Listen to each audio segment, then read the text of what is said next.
Hello. Welcome back to book 3. We're doing it. We tried to get into the Black Gate. The Black Gate is closed. So, not too long of a chapter today, I don't think. A little shorty. But we're going to keep getting into it. I was reading earlier, someone was chatting about how they don't understand how people skip the Frodo and Sam chapters, which a lot of people do. Hey, what's up? Thank you for being here. And like, as a reader who used to skip these chapters, I get it.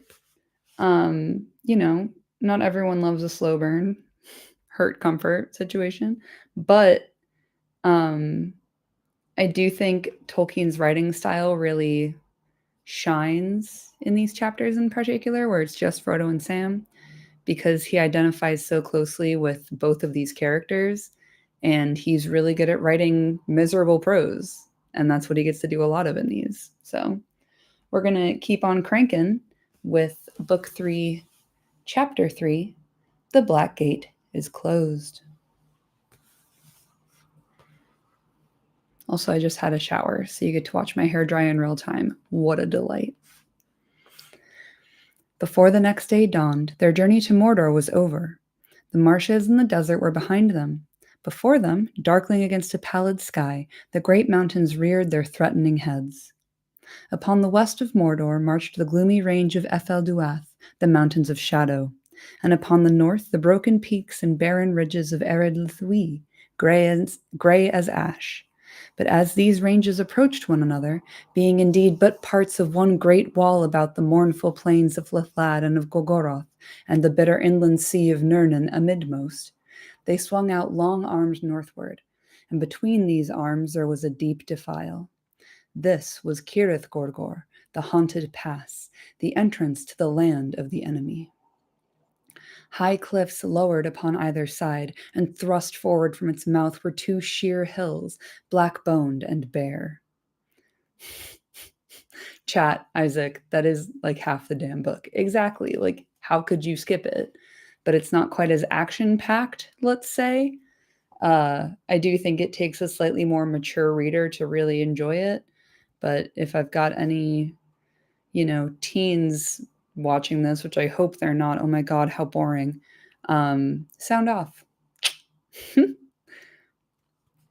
All right. Upon them stood the teeth of Mordor, two towers, strong and tall. In days long past they were built by the men of Gondor in their pride and power after the overthrow of Sauron and his flight, lest he should seek to return to his old realm. Oh, this is boding well so far.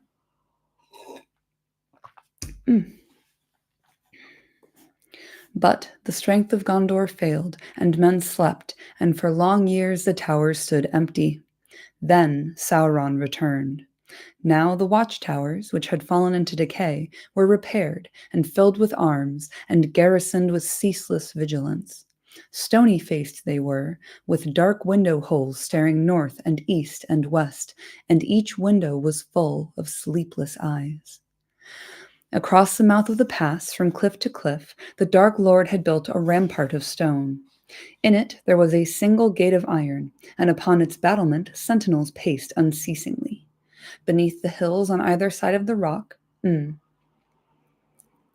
Beneath the hills on either side, the rock was bored into 100 caves and maggot holes. There a host of orcs lurked, ready at a signal to issue forth like black ants going to war. None could pass the teeth of Mordor and not feel their bite, unless they were summoned by Sauron or knew the secret passwords that would open the Morannon, the black gate of the land. Chat. What up, SH? Thank you for being here. Sting. Wait, I thought Isengard and Sauron's tower were the two towers. It's a little bit ambiguous. I think there's a note somewhere where Tolkien specifies which towers are the two towers. I can't remember where it is. It's definitely in here somewhere. Or at the end of Fellowship, maybe. I'll have a look in a minute. But there's essentially there's a lot of towers, so it could be any of them. But yeah. Hold, please. Let me see if I can find it. Get Fellowship out here. Let's see.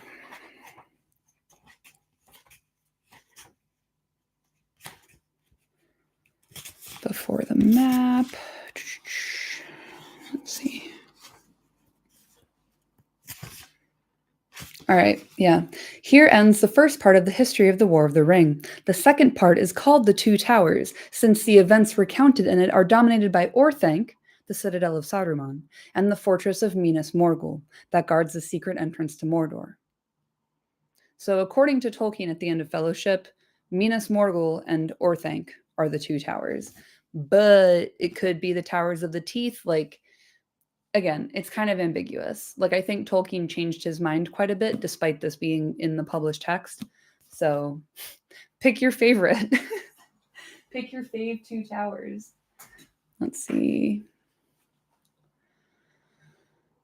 Once again, I'm deeply reminded the 3-volume format was a publisher's decision. Indeed, Hess H. But I have carried around the massive, like, chunky 1-volume, and it tends to attract the type of dudes who want to talk at you about, like, Nietzsche. Having a giant book to carry around. These are a little bit more travel friendly. Haven't read the book since middle school-ish. May just be thinking of a movie thing. So yeah, Orthanc and Minas Morgul are the two towers. But there are two Towers of the Teeth. There are other towers. There are towers in Eriador. There are towers in Gondor. So yeah, I do think it's a bit ambiguous, but Tolkien does give us an answer. If you ever want to dunk on somebody, it's literally at the end of Fellowship, at least in the HarperCollins editions that I'm so very fond of. All right, let's get back into it.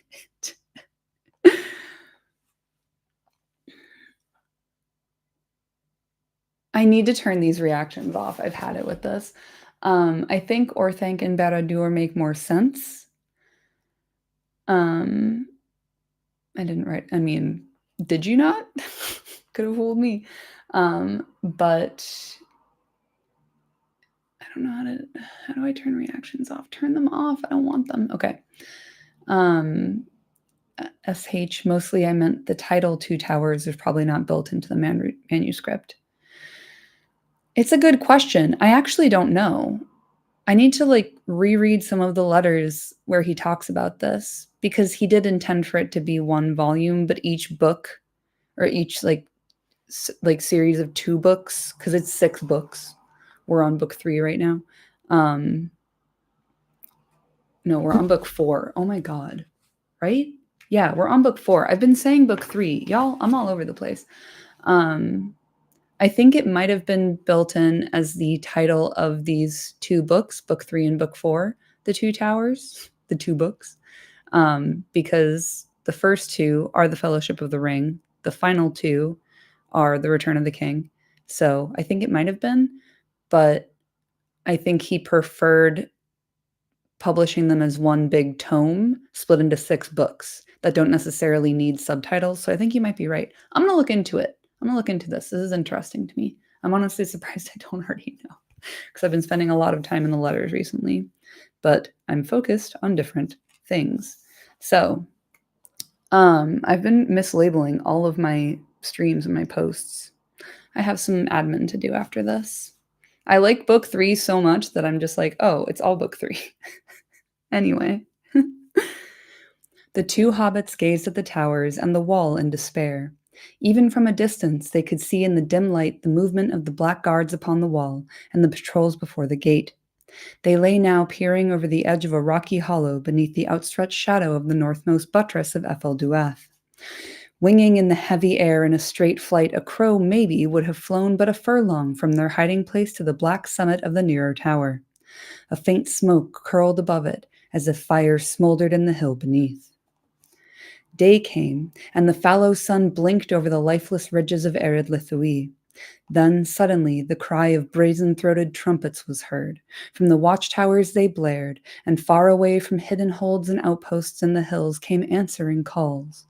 And further still, remote but deep and ominous, there echoed in the hollow land beyond the mighty horns and drums of Barad-dûr. Another dreadful day of fear and toil had come to Mordor, and the night guards were summoned to their dungeons and deep halls, and the day guards, evil-eyed and fell, were marching to their posts. Steel gleamed dimly on the battlement. "Well, here we are," said Sam. "Here's the gate, and it looks to me as if that's about as far as we're ever going to get. My word, but the gaffer would have a thing or two to say if he saw me now. Often said I'd come to a bad end if I didn't watch my step, he did. But now I don't suppose I'll ever see the old fellow again. He'll miss his chance of I told you so, Sam. More's the pity. He could go on telling me as long as he'd got breath, if only I could see his old face again. But I'd have to get a wash first, or he wouldn't know me. I suppose it's no good asking which way do we go now? We can't go no further, unless we want to ask the orcs for a lift."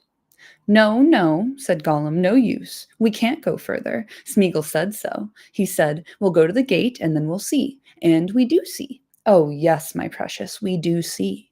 Smeagol knew hobbits could not go this way. Oh, yes, Smeagol knew." "Then what the plague did you bring us here for?" said Sam, not feeling in the mood to be just or reasonable. "Master said so. Master says bring us to the gate, so good Smeagol does so. Master said so. Wise master." "I did," said Frodo. His face was grim and set, but resolute. He was filthy, haggard, and pinched with weariness, but he cowered no longer, and his eyes were clear. "I said so because I purpose to enter Mordor, and I know no other way. Therefore, I shall go this way. I do not ask anyone to go with me." "No, no, master," wailed Gollum, pawing at him, and seeming in great distress. "No use that way, no use. Don't take the precious to him. He'll eat us all if he gets it, eat all the world. Keep it, nice master, and be kind to Smeagol. Don't let him have it. Or go away, go to nice places and give it back to little Smeagol. Yes, yes, master, give it back, hey? Smeagol will keep it safe.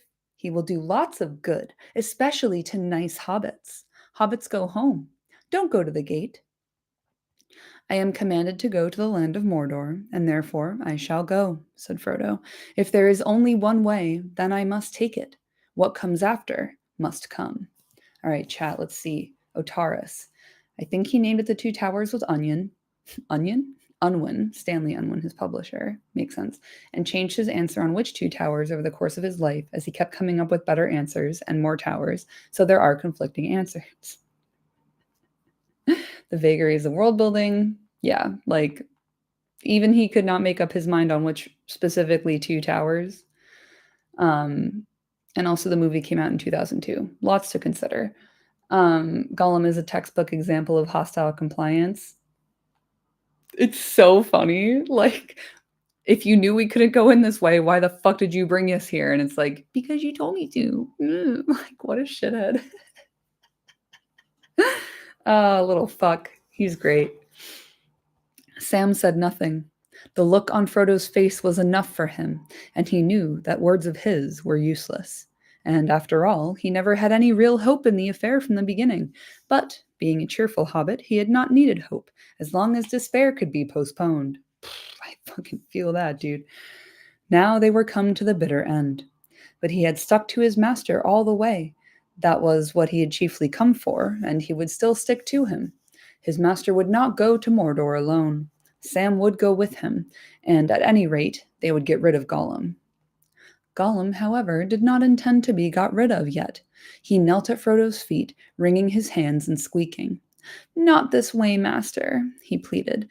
"There is another way. Oh, yes, indeed there is. Another way, darker, more difficult to find, more secret. But Smeagol knows it. Let Smeagol show you." "Another way?" said Frodo doubtfully, looking down at Gollum with searching eyes. "Yes, yes, indeed, there was another way. Smeagol found it. Let's go and see if it's still there." "You have not spoken of this before." "No, master did not ask." Malicious compliance. "Master did not say what he meant to do. He does not tell poor Smeagol. He says, Smeagol, take me to the gate, and then goodbye. Smeagol can run away and be good. But now he says, I purpose to enter Mordor this way, so Smeagol is very afraid. He does not want to lose nice Master, and he promised, Master made him promise, to save the precious. But Master is going to take it to him, straight to the Black Hand, if Master will go this way. So Smeagol must save them both, and he thinks of another way that there was, once upon a time. Nice Master. Smeagol very good. Always helps. Sam frowned. If he could have bored holes in Gollum with his eyes, he would have done. His mind was full of doubt. To all appearances, Gollum was genuinely distressed and anxious to help Frodo. But Sam, remembering the overheard debate, found it hard to believe that the long-submerged Smeagol had come out on top. That voice, at any rate, had not had the last word in the debate.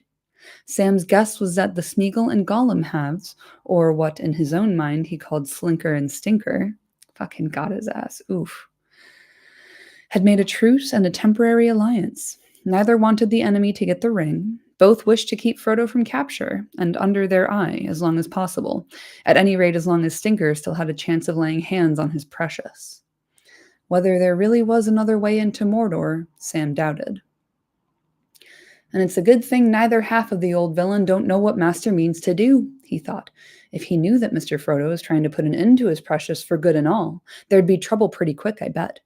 Anyhow, old Stinker is so frightened of the enemy, and he's under orders of some kind from him, or was, that he'd give us away rather than be caught helping us, and rather than let his precious be melted, maybe. At least that's my idea, and I hope the Master will think it out carefully. He's as wise as any, but he's soft-hearted. That's what he is. It's beyond any Gamgee to guess what he'll do next. Frodo did not answer Gollum at once. While these doubts were passing through Sam's slow but shrewd mind, rude, he stood gazing out towards the dark cliff of Cirith Gorgor. The hollow in which they had taken refuge was delved in the side of a low hill, at some little height above a long trench-like valley that lay between it and the outer buttresses of the mountain wall. In the midst of the valley stood the black foundations of the western watchtower. By morning light, the roads that converged upon the gate of Mordor could now be clearly seen, pale and dusty. One winding back northwards, another dwindling eastwards into the mists that clung about the feet of Ered Luthuli, and a third that ran towards him. As it bent sharply round the tower, it entered a narrow defile and passed not far below the hollow where he stood. Westward, to his right, it turned, skirting the shoulders of the mountains, and went off southwards into the deep shadows that mantled all the western sides of Ethel Duath. Beyond his sight, it journeyed on into the narrow land between the mountains and the great river. As he gazed, Frodo became aware that there was a great stir and movement on the plain. It seemed as if whole armies were on the march, though for the most part they were hidden by the reeks and fumes drifting from the fens and wastes beyond. But here and there he caught the gleam of spears and helmets, and over the levels beside the road horsemen could be seen riding in many companies. He remembered his vision from afar upon Amon Hen so few days before, though it now seemed many years ago. Then he knew that the hope that had for one wild moment stirred in his heart was vain. The trumpets had not rung in challenge, but in greeting. This was no assault upon the Dark Lord by the men of Gondor, risen like avenging ghosts from the graves of valor long passed away. These were men of other race, out of the wide Eastlands, gathering to the summons of their overlord. Armies that had encamped before his gate by night and now marched in to swell his mounting power. As if suddenly made fully aware of the peril of their position, alone, in the growing light of day, so near to this vast menace, Frodo quickly drew his frail grey hood close upon his head and stepped down into the dell. Then he turned to Gollum. "Smeagol," he said, "I will trust you once more. Indeed, it seems that I must do so, and that it is my fate to receive help from you, where I least looked for it, and your fate to help me, whom you long pursued with evil purpose. So far, you have deserved well of me, and have kept your promise truly. Truly, I say, and mean," he added with a glance at Sam, "for twice now we have been in your power, and you have done no harm to us. Nor have you tried to take from me what you once sought. May the third time prove the best. But I warn you, Smeagol, you are in danger. Yes, yes, master, said Gollum. Dreadful danger. Smeagol's bones shake to think of it, but he doesn't run away. He must help, nice master. I did not mean the danger that we all share, said Frodo. I mean a danger to yourself, alone. You swore a promise by what you call the precious. Remember that. It will hold you to it, but it will seek a way to twist it to your own undoing, like a genie. Already you are being twisted. You reveal yourself to me just now, foolishly. Give it back to Smeagol, you said. Do not say that again. Do not let that thought grow in you. You will never get it back, but the desire of it may betray you to a bitter end. You will never get it back. In the last need, Smeagol, I should put on the precious, and the precious mastered you long ago. If I, wearing it, were to command you, you would obey, even if it were to leap from a precipice or to cast yourself into the fire. And such could be my command. So have a care, Smeagol. Sam looked at his master with approval, but also with surprise. There was a look in his face and a tone in his voice that he had not known before. It had always been a notion of his that the kindness of dear Mr. Frodo was of such a high degree that it must imply a fair measure of blindness. Of course, he also firmly held the incompatible belief that Mr. Frodo was the wisest person in the world, with the possible exception of old Mr. Bilbo and of Gandalf. Gollum, in his own way, and with much more excuse as his acquaintance was much briefer, may have made a similar mistake, confusing kindness and blindness. Ooh! Ooh! Lovely mouthfeel there! At any rate, the speech abashed and terrified him. Abashed? Abashed? Help me. He grovelled on the ground and could speak no clear words but nice master. Frodo waited patiently for a while, then he spoke again, less sternly. Come now, Gollum or Smeagol, if you wish, tell me of this other way, and show me, if you can, what hope there is in it, enough to justify me in turning aside from my plain path. I am in haste. Abaché. Chat, is that some foreshadowing I see? You catastrophe predicted. Precisely. Like, if, then. Big if there. But Gollum was in a pitiable state, and Frodo's threat had quite unnerved him. It was not easy to get any clear account out of him, amid his mumblings and squeakings, and the frequent interruptions in which he crawled on the floor and begged them both to be kind to poor little Smeagol. After a while, he grew a little calmer, and Frodo gathered bit by bit that, if a traveler followed the road that turned west of Etheldeuath, he would come in time to a crossing in a circle of dark trees. On the right, a road went down to Osgiliath and the bridges of the Anduin. In the middle of the road went on southwards. On, said Gollum. We never went that way, but they say it goes 100 leagues until you can see the great water that is never still. There are lots of fishes there, and big birds eat fishes, nice birds, but we never went there. Alas, no, we never had a chance. And further still, there are more lands, they say, but the yellow face is very hot there, and there are seldom any clouds, and the men are fierce and have dark faces. We do not want to see that land. No, said Frodo, but do not wander from your road. What of the third turning? Oh yes, there is a third way, said Gollum. That is the road to the left. At once it begins to climb up, winding and climbing back towards the tall shadows. When it turns round the black rock, you'll see it. Suddenly you'll see it above you, and you'll want to hide. See it? See it? What will you see? The old fortress. Very old, very horrible now. We used to hear tales from the south when Smeagol was young, long ago. Oh, yes, we used to tell lots of tales in the evening, sitting by the banks of the great river in the Willow Lands, when the river was younger too. Gollum, Gollum. He began to weep and mutter. The hobbits waited patiently. Tales out of the south, Gollum went on again, about the tall men with the shining eyes, and their houses like hills of stone, and the silver crown of their king and his white tree. Wonderful tales. They built very tall towers, and one they raised was silver white, and in it there was a stone like the moon, and round it were great white walls. Oh yes, there were many tales about the Tower of the Moon. That would be Minas Ithil, that Isildur the son of Elendil built, said Frodo. It was Isildur who cut off the finger of the enemy. Yes, he has only 4 on the black hand, but they are enough, said Gollum, shuddering, and he hated Isildur's city. What does he not hate? Said Frodo. But what has the Tower of the Moon to do with us? Well, master, there it was and there it is. The tall tower and the white houses and the wall, but not nice now, not beautiful. He conquered it long ago. It is a very terrible place now. Travelers shiver when they see it. They creep out of sight. They avoid its shadow. But master will have to go that way. That is the only other way, for the mountains are lower there, and the old road goes up and up until it reaches a dark pass at the top, and then it goes down, down again, to Gorgoroth. His voice sank to a whisper, and he shuddered. But how will that help us? Asked Sam. Surely the enemy knows all about his own mountains, and that road will be guarded as close as this? The tower isn't empty, is it? Oh no, not empty, whispered Gollum. It seems empty, but it isn't. Oh no. Very dreadful things live there. Orcs, yes, always orcs, but worse things live there too. The road climbs right under the shadow of the walls and passes the gate. Nothing moves on the road that they don't know about. The things inside know. The silent watchers.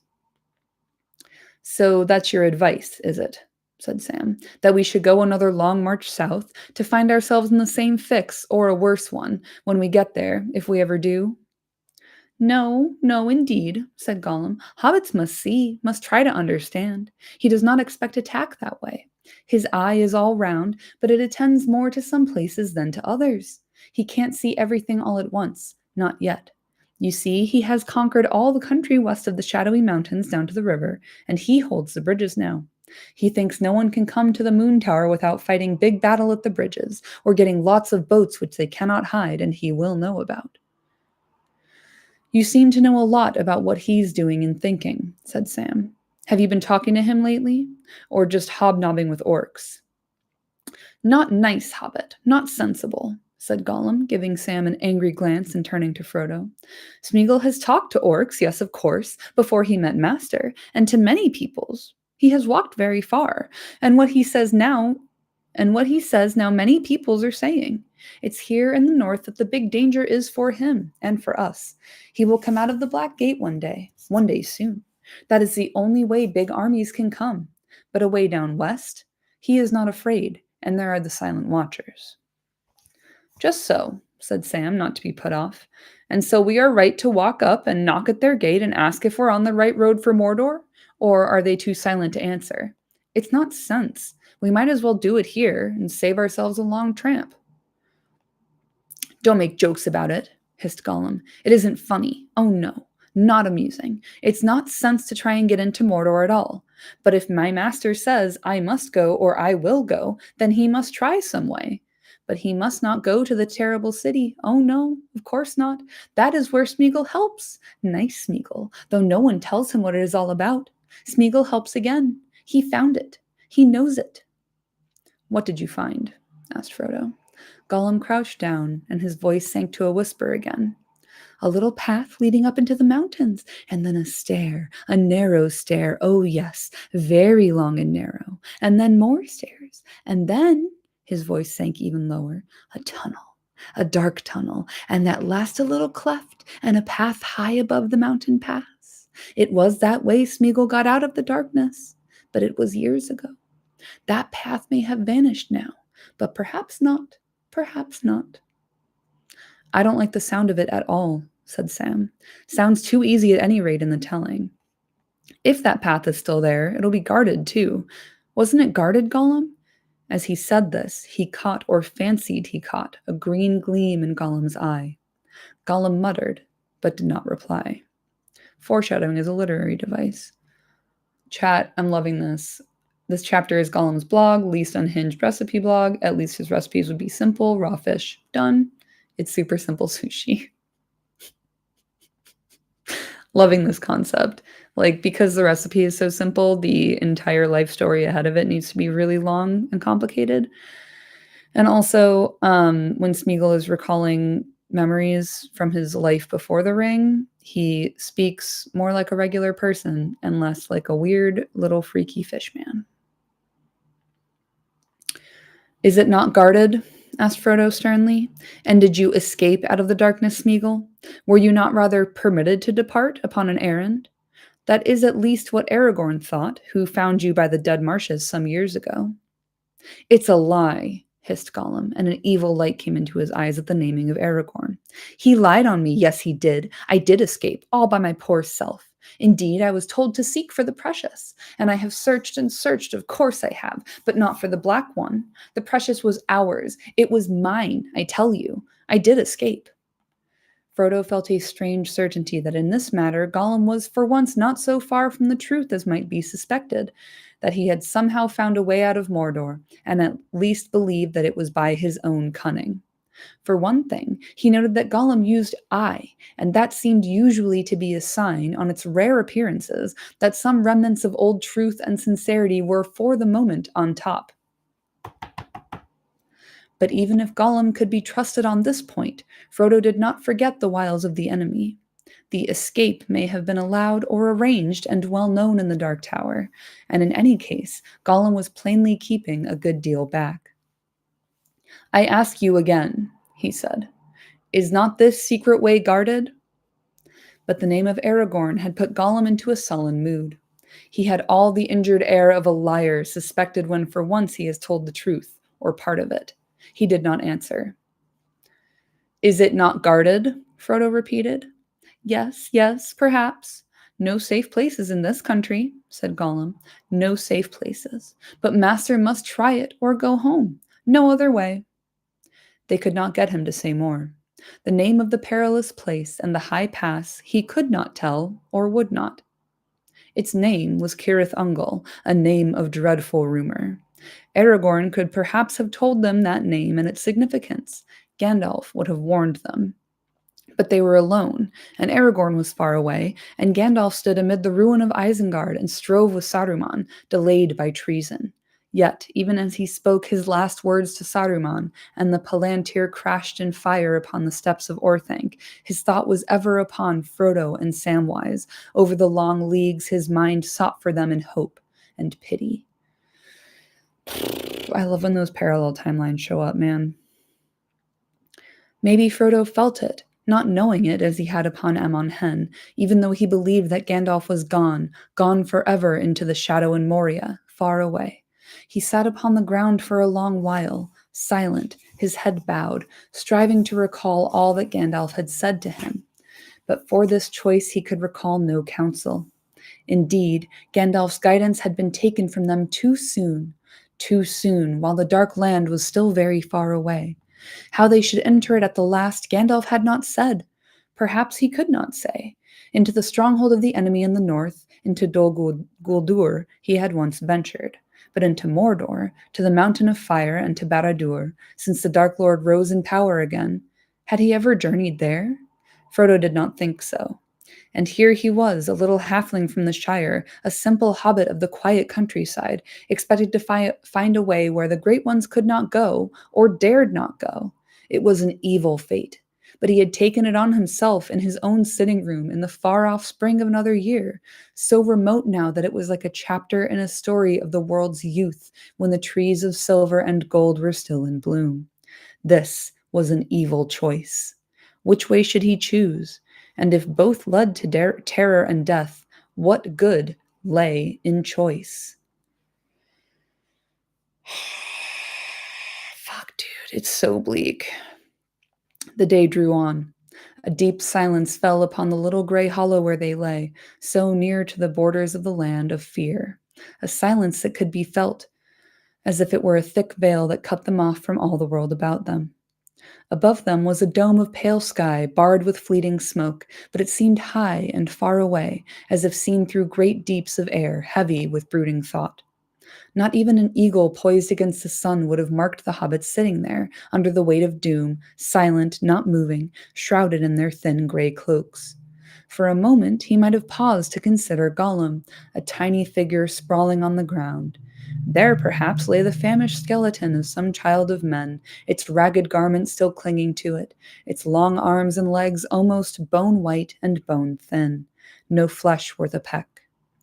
Frodo's head was bowed over his knees, but Sam leaned back, with hands behind his head, staring out of his hood at the empty sky.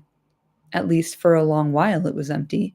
Then, presently, Sam thought he saw a dark bird like figure wheel into the circle of his sight, and hover, and then wheel away again. Two more followed, and then a fourth.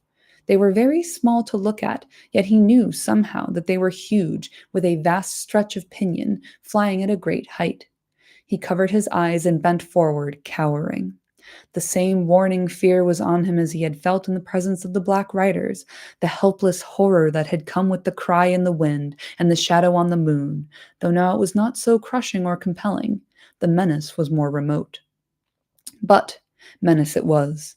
Frodo felt it too. His thought was broken. He stirred and shivered, but he did not look up. Gollum huddled himself together like a cornered spider. The winged shapes wheeled and stooped swiftly down, speeding back to Mordor. Sam took a deep breath. "The riders are about again, up in the air," he said in a hoarse whisper. "I saw them. Do you think they could see us? They were very high up, and if they are black riders, same as before, then they can't see much by daylight, can they?" "No, perhaps not," said Frodo, "but their steeds could see, and these winged creatures that they ride on now, they can probably see more than any other creature. They are like great carrion birds. They are looking for something. The enemy is on the watch, I fear." The feeling of dread passed, but the enfolding silence was broken. For some time they had been cut off from the world as if in an invisible island. Now they were laid bare again. Peril had returned. But still, Frodo did not speak to Gollum or make his choice. His eyes were closed, as if he were dreaming or looking inward into his heart and memory. At last he stirred and stood up, and it seemed that he was about to speak and to decide. But, "Hark!" he said. "What is that?" A new fear was upon them. They heard singing and hoarse shouting. At first, it seemed a long way off, but it drew nearer. It was coming towards them. It leaped into all their minds that the Black Wings had spied them and sent armed soldiers to seize them. No speed seemed too great for these terrible servants of Sauron. They crouched, listening. The voices and the clink of weapons and harness were very close. Frodo and Sam loosened their small swords in their sheaths. Fight was impossible. Flight was impossible. Fight is always possible. Gollum rose slowly and crawled insect-like to the lip of the hollow. Very cautiously he raised himself inch by inch until he could peer over it between two broken points of stone. He remained there without moving for some time, making no sound. Presently, the voices began to recede again, and then they slowly faded away. Far off, a horn blew on the ramparts of the Morannon.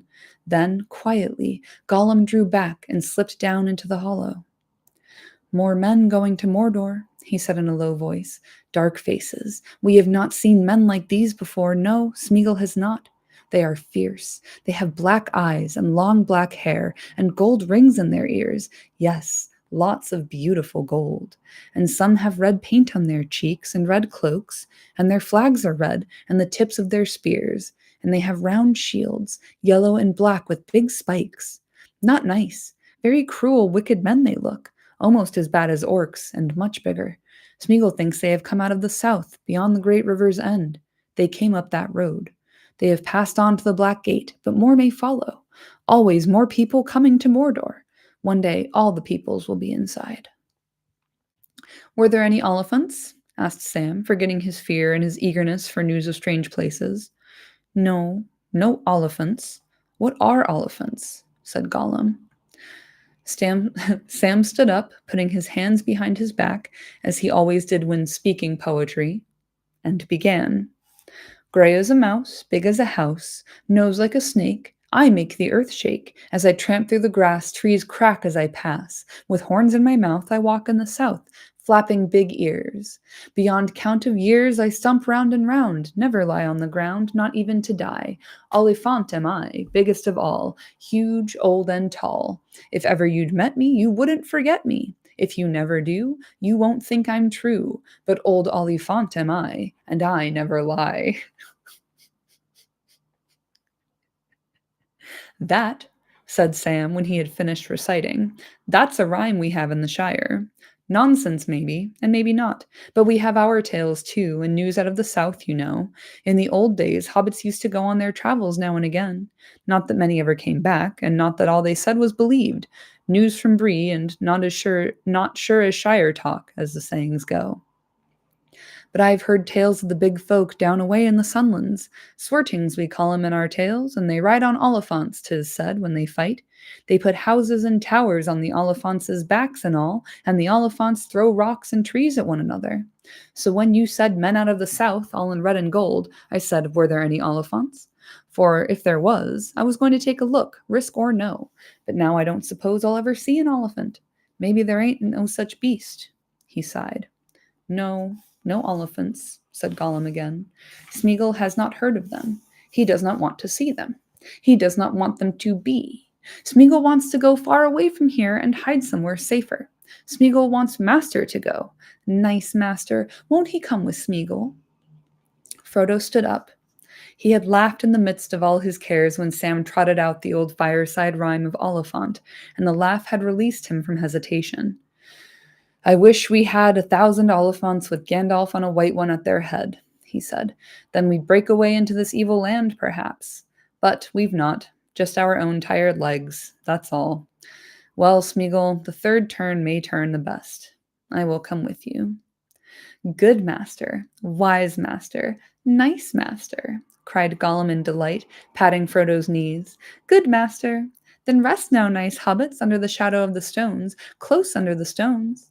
Rest and lie quiet till the yellow face goes away. Then we can go quickly. Soft and quick as shadows we must be. And that's the end of that chapter.